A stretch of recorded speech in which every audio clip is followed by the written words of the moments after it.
ഇന്ന് നമുക്ക് ഒരു പനീർ കറി ഉണ്ടാക്കാം. ഇത് ചപ്പാത്തിയുടെ കൂടെയും ബ്രെഡിൻ്റെ കൂടെയും കഴിക്കാൻ സൂപ്പറാണ്.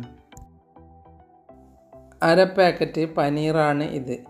ഇനി നമുക്ക് പാലക്കിൻ്റെ ഇല ഒന്ന് റെഡിയാക്കി എടുക്കാം. ഒരു വലിയ കപ്പ് വെള്ളമെടുത്ത് അതിലേക്ക് കുറച്ച് ഉപ്പിട്ട് കൊടുക്കാം. അതിനുശേഷം കഴുകി വൃത്തിയാക്കിയ പാലക്കിൻ്റെ ഇല അതിലേക്ക് ഇട്ട് കൊടുക്കാം.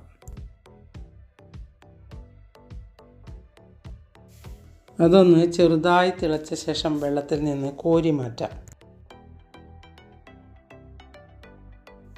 കുറേ നേരമൊന്നും ഇല തിളപ്പിക്കരുത്, അപ്പോൾ ഇലയുടെ ഗുണം കുറയും. ഇനി ഇത് ഈ വെള്ളത്തിൽ നിന്ന് കോരി മാറ്റി തണുത്ത വെള്ളത്തിലേക്ക് ഇട്ട് കൊടുക്കാം. ചൂടെല്ലാം പോയ ശേഷം തണുത്ത വെള്ളത്തിൽ നിന്നെടുത്ത് പിഴിഞ്ഞ് നമുക്കിതൊന്ന് അരച്ചെടുക്കാം.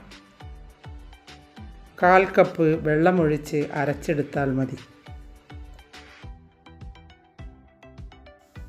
ഇനി ഇത് മാറ്റി വയ്ക്കാം. ഇത് കാണാൻ ഭംഗിയുള്ളതും കഴിക്കാൻ സ്വാദുള്ളതുമായ ഒരു കറി. പാനിലേക്ക് 1 ടേബിൾ സ്പൂൺ ഗീ ഒഴിച്ചു കൊടുക്കാം. അതൊന്ന് നല്ലതുപോലെ ചൂടായ ശേഷം അതിലേക്ക് ഒരു നുള്ളി ജീരകം ഇട്ട് കൊടുക്കാം. പനീർ നല്ലതുപോലെ ഇഷ്ടപ്പെടുന്നവരാണെങ്കിൽ ഇത് ചോറിൻ്റെ കൂടെ കഴിക്കാനും നല്ല സ്വാദാണ്. ഞങ്ങളധികവും ചപ്പാത്തി, ബ്രെഡ് ഇവയുടെ കൂടെ കഴിക്കാനാണ് ഉണ്ടാക്കാറ്. ഇനി ജീരകം ഒന്ന് പൊട്ടിക്കഴിയുമ്പോൾ 2-3 വറ്റൽമുളക് ഇട്ട് കൊടുക്കാം. വറ്റൽമുളക് ഒന്ന് വഴറ്റിയ ശേഷം അതിലേക്ക് 5-8 വെളുത്തുള്ളി മുറിച്ചത് ഇട്ട് കൊടുക്കാം. വെളുത്തുള്ളിയുടെ പച്ചമണം മാറുന്നതുവരെ വഴറ്റിയെടുക്കണം. ഇത് ഞങ്ങൾ ഇടയ്ക്കിടെ ഉണ്ടാക്കുന്ന ഒരു കറിയാണ്. ഇനി ഇതിലേക്ക് ഒരു ചെറിയ സവാള മുറിച്ചത് ഇട്ട് കൊടുക്കാം. സവാളയൊന്ന് നല്ലതുപോലെ വാടി വരുമ്പോൾ അതിലേക്ക് ഒരു തക്കാളി മുറിച്ചത് ഇട്ട് കൊടുക്കാം. ഇനി 1/4 ടീസ്പൂൺ മഞ്ഞൾപ്പൊടി ഇട്ട് കൊടുക്കാം. 3/4 ടീസ്പൂൺ ഗരം മസാലപ്പൊടി ഇട്ട് കൊടുക്കാം. പൊടിയുടെ പച്ചമണം മാറുന്നതുവരെ ഒന്ന് നല്ലതുപോലെ വഴറ്റിയെടുക്കണം. ഇതൊന്ന് പച്ചമണം മാറിക്കഴിഞ്ഞാൽ അതിലേക്ക് നമ്മൾ നേരത്തെ അരച്ച് വെച്ച പാലക്കിൻ്റെ ഇല ഒഴിച്ചു കൊടുക്കാം.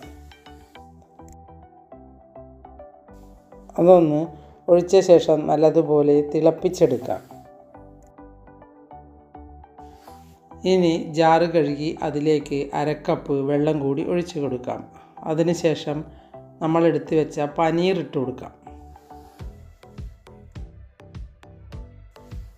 ഇനി എല്ലാം ഒന്ന് ഇളക്കി നല്ലതുപോലെ തിളപ്പിച്ചെടുക്കാം.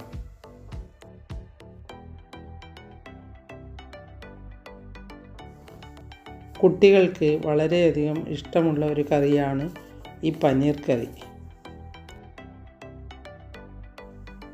ഇനി ആവശ്യത്തിനുള്ള ഉപ്പിട്ട് കൊടുക്കാം.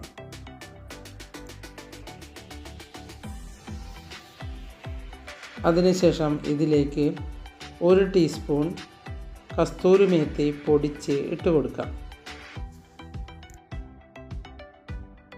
അതുമൊന്ന് നല്ലതുപോലെ ഇളക്കിയ ശേഷം ഇതിലേക്ക് 2 ടേബിൾ സ്പൂൺ ഫ്രഷ് ക്രീം ഒഴിച്ചു കൊടുക്കാം. അതുമൊന്ന് ഒഴിച്ച് ഇളക്കിക്കഴിഞ്ഞാൽ പനീർ കറി റെഡിയായി. എൻ്റെ വീഡിയോ ഇഷ്ടപ്പെട്ടുവെങ്കിൽ ലൈക്ക് ചെയ്യാനും സബ്സ്ക്രൈബ് ചെയ്യാനും മറക്കരുത്.